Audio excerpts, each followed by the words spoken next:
को बेच रहे, इन लोगों की पहचान करनी पड़ेगी। देश में बड़े बड़े आंदोलन ये चलाने पड़ेंगे। आज से जो संयुक्त मोर्चा ने फैसले लिए हैं, उसके तहत हमको बड़ी बड़ी मीटिंगें पूरे देश भर में करनी पड़ेगी। अब ये मिशन खाली मिशन उत्तर प्रदेश और ये नहीं उत्तराखंड, मिशन होगा संयुक्त मोर्चे का देश बचाने का। ये देश बचेगा, ये संविधान बचेगा। आज लड़ाई उस मुकाम पर आ गई कि देश के जो नौजवान हैं, जो 14 करोड़ लोग जो बेरोजगार हमारे साथी, हमारे बच्चे हुए हैं, यह आंदोलन उनके कंधों पे है। जिस तरह से एक चीज बेची जा रही है, 3 कानून भी उसी का ही एक हिस्सा है। पहला है कि यहां पे रेल और हवाई जहाज और हवाई अड्डे बेचे जाएंगे। किसने परमिशन दी? किसकी ताकत है कि देश की प्रॉपर्टियों को बेचोगे? आपने घोषणा पत्र में नहीं लिखा, देश की जनता को धोखा दिया। धोखा नंबर 1।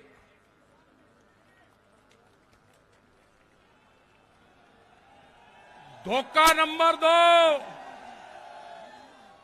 धोखा नंबर 2, बिजली बेचेंगे, प्राइवेट करेंगे बिजली को। ये धोखा नंबर 2 कहीं घोषणा पत्र में नहीं लिखा। जब वोट मांगी, नहीं कहा कि बिजली भी बेचेंगे।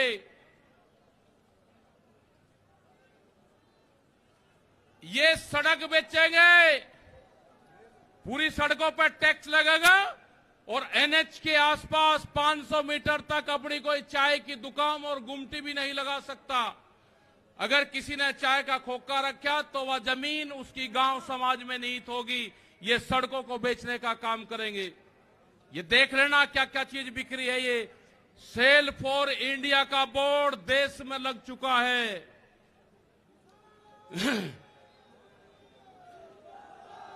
ये है एलआईसी, जो बड़ी कंपनी देश की, बैंक, ये सब बिखरे हैं। इनके खरीदार कोई और नहीं है, खरीदार अडानी और अंबानी हैं। ये बिखरे हैं सब। एफसीआई की जमीन, जहां पे हमारा भंडारण होता था, वे पूरी जमीन, पूरे गोदाम अडानी को दे दिए गए हैं। पूरी एफसीआई के जो गोदाम हैं अडानी के कब्जे में हैं। आपके पास में, भारत सरकार के पास में कोई भी गोदाम अब नहीं बचा है। देश के बंदरगाह, पूरा जो समुद्र के तट थे 100 किलोमीटर तक एक कंपनी को बेच दिए। वे बंदरगाह भी बिक गए।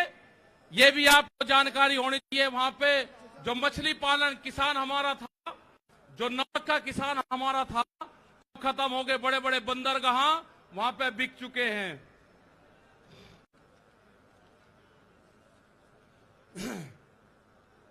ये जल को बेच रहे हैं। जल का पूर्ण रूप से प्राइवेट कंपनियों को नदियां बेची जा रही है।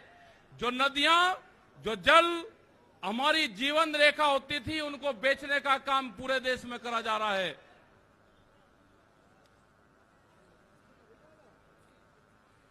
ये इंडिया ऑनलाइन सेल, मतलब कोई भी कीमत किसी भी चीज की लगा सकता है। भारत बिकाऊ है। ये भारत सरकार की पॉलिसी है। अब खतरे में कौन कौन है? ओएनजीसी, बीपीसीएल, इस्पात, शिक्षा, प्राइवेट जो चिकित्सा हो रही है, और देश के संविधान भी खतरे में है। जो बाबा भीमराव अंबेडकर का संविधान था, वो भीड़ में बता जा रहा है। हम उसको भी बता रहे हैं कि बाबा भीमराव अंबेडकर का संविधान भी खतरे में है, उसको भी बचाना है। और ये खेती किसानी, जिससे ये आंदोलन शुरू हुआ, ये खेती और किसानी भी बिक्री के कगार पे है। हमारी समझ में जब आया, जब देश की खेती बिकने के कगार पाई, जब ही आंदोलन शुरू हुआ। उसके 3 कानून 9 महीने से किसान आंदोलन है, वो करने को तैयार नहीं है। आज हालात यह है कि आपका 10 साल पुराना, वे आगे के 10 साल पुराना ट्रैक्टर नहीं चलेगा, वो भी इसी में आता है। आपको बैंक में कर्जा आप दुगना ले लो, आपको बैंक दुगना कर्जा दे देगा। आपको बैंक कहेगा कि गोल्डन कार्ड बना दिया, आप कर्जा ले लो, फसलों के भाव नहीं आपको देंगे। हम जिस जमीन पर आए हैं, ये जमीन उत्तर प्रदेश की जमीन, और जहां पर मुजफ्फरनगर का जो क्षेत्र है, ये गन्ने की बेल्ट है पूरी। क्या इन लोगों ने ये नहीं कहा कि जब अगर हमारी सरकार आएगी तो हम 450 रुपए गन्ने का भाव देंगे? ये कोई भाव देने को तैयार नहीं है। यहां पे सरकारें पहले भी आई जिन्होंने 80 रुपया रेट बढ़ाया, दूसरे वाली सरकार आई 50 रुपए रेट बढ़ाया। क्या योगी सरकार उन दोनों से कमजोर है? 1 रुपया रेट नहीं बढ़ाया। हमारा 12,000 करोड़ रुपया से ज्यादा आज शुगर फैक्ट्री पे सरकार पे बकाया है। अगर हम मांगते हैं तो कहते हैं जी ये राजनीति कर रहे हैं। अगर ये मुद्दे उठाने राजनीति है तो ये मुद्दे यहां के लोग उठाते रहेंगे। हमें बहुत तरह के एलिगेशन लगाए गए। हम 9 महीने से वहां पे हैं, आप लोगों के बीच से वहां पे गए। आप बहुत जिम्मेदारी के साथ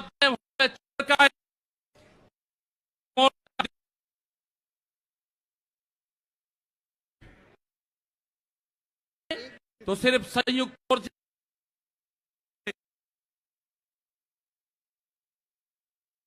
जमीन पर पैर नहीं रखेंगे भैया। यहाँ पे मुजफ्फरनगर की जमीन पे हम पैर नहीं रखेंगे। हम गाड़ी से यहां से वापसी जाएंगे। जब ये आंदोलन फतेह होगा, इस किसान और देश के जवान की जीत होगी, जब ही हम यहां पाएंगे। अत्याचार बहुत है। यहां पे पुलिस फोर्स के लोग भी होंगे। यहां पे पुलिस फोर्स के लोग हैं, उनकी सैलरी 25 और 30 हजार रुपए है। ड्यूटी वे 24 घंटे देंगे। मास्टर जो प्राइमरी का टीचर है, उससे आधी सैलरी उनकी होगी। वे आवाज नहीं उठा सकते, उनकी आवाज को दबाया जाता है। उनका जो क्वार्टर है वो 500-600 फीट में है। उनके क्वार्टर बड़े बड़े, उनकी सैलरी भी टीचर के बराबर उनकी सैलरी हो। वे ड्यूटी देते हैं 24 घंटे। जितने भी सरकारी कर्मचारी हैं, उनकी पेंशन खत्म करोगे। एमपी एमएलए की पेंशन लोगे 2-2, 3-3। कर्मचारियों की पेंशन खत्म करोगे। आप देश में प्राइवेटाइजेशन करोगे तो रोजगार खत्म होंगे।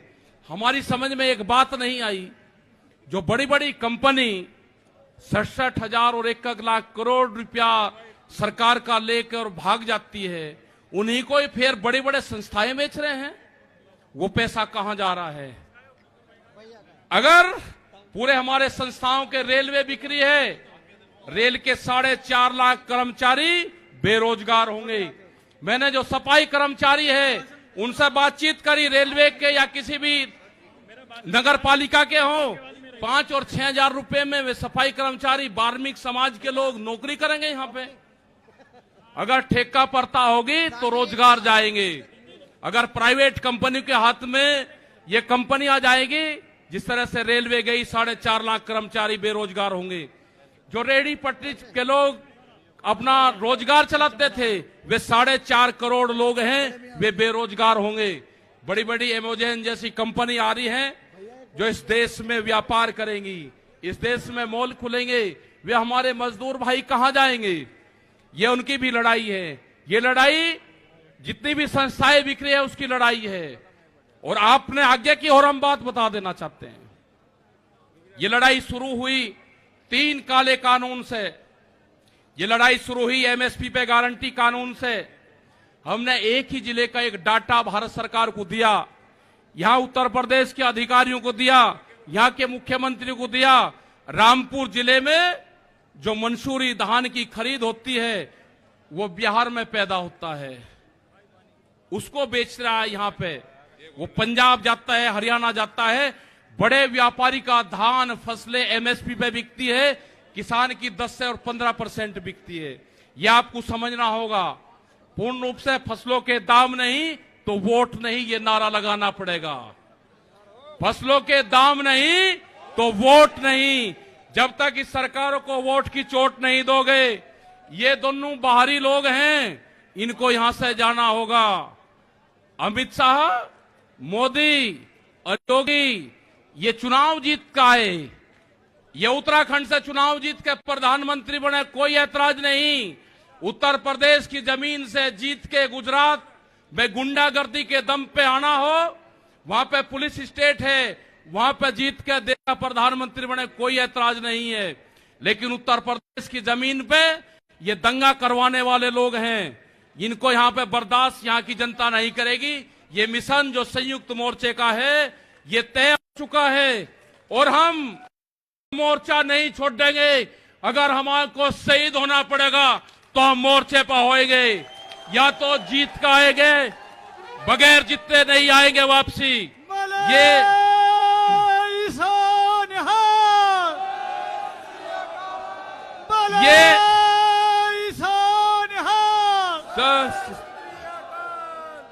इस तरह की अगर सरकारें देश में होंगी तो ये दंगे करवाने का काम करेगी। पहले भी नारे लगते थे जब टिकैत साहब थे, अल्लाहू अकबर, अल्लाहू अकबर, ये नारे लगते थे। हर हर महादेव और अल्लाहू अकबर के नारे इसी धरती से लगते थे। ये नारे हमेशा लगते रहेंगे, ये नारे हमेशा लगते रहेंगे। दंगा यहां पे नहीं होगा, ये तोड़ने का काम करेंगे, हम जोड़ने का काम करेंगे। किसी गलत फहमी में मत रहना, ये देश हमारा है, ये प्रदेश हमारा है, ये जिले हमारे हैं। आप तैयार रहना। ये कहते हैं कि लाल किले पे किसान गया, अगर लाल किले पे नहीं, किसान तो अगर जाता तो पार्लियामेंट पे जाता जहां पे कानून बने हैं। लाल किले पे धोखे से लेके गए हैं आप हमको, हमारे लोग नहीं गए, धोखे से लेकर आप लोग गए हैं। क्या कोई देश की एजेंसी है कि जो उसको जांच कर दे? क्योंकि कोई एजेंसी बोलने को तैयार नहीं है। पूरे देश पे इनका कब्जा हो चुका है, पूरी एजेंसियों पे। देश में कैमरा और कलम पे बंदूक का पहरा है। कैमरा और कलम पे किसी प्रेस की हिम्मत नहीं कि वो किसान के पक्ष में दिखा दे, निगेटिव दिखाते हैं बहुत प्रेस के लोग। तो इन सब लोगों को आपको ध्यान रखना है। ये आंदोलन जारी रहेगा। वो 28 तारीख की जो काली रात है उसको आप याद करते रहना। हम वहां से हटेंगे नहीं, किसी भी कीमत पर वहां से जाएंगे नहीं। देश के नौजवानों का रोजगार का सवाल है।